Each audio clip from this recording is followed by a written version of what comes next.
Welcome to Tiny Tot Tubers.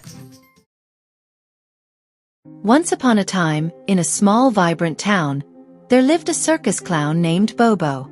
Bobo was beloved by everyone for his colorful outfits, his goofy antics, and his infectious laughter.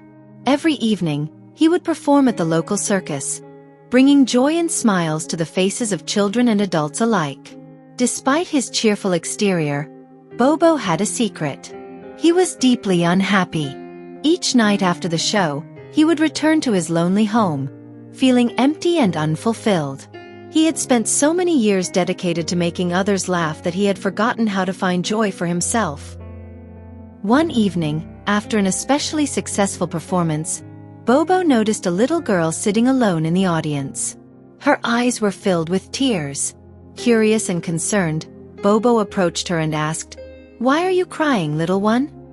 The girl sniffled and replied, "I came to the circus with my friends, but they left me here.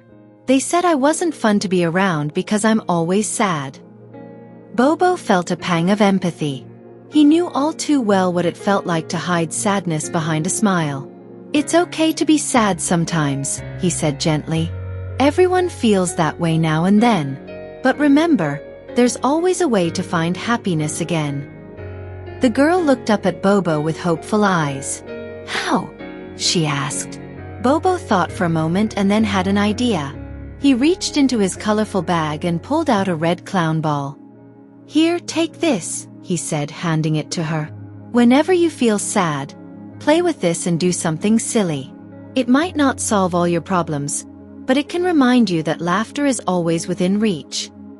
The girl took the clown ball and smiled for the first time that evening. "Thank you, Bobo," she said. As Bobo walked back to his home that night, he realized something important. He had spent so much time focusing on making others happy that he had forgotten the simple joy of spreading kindness and understanding. By helping the little girl, he had found a spark of happiness within himself. And so, the little girl and Bobo the clown and lived happily ever after, knowing that the greatest gift they could give was not just laughter, but the warmth of understanding and kindness.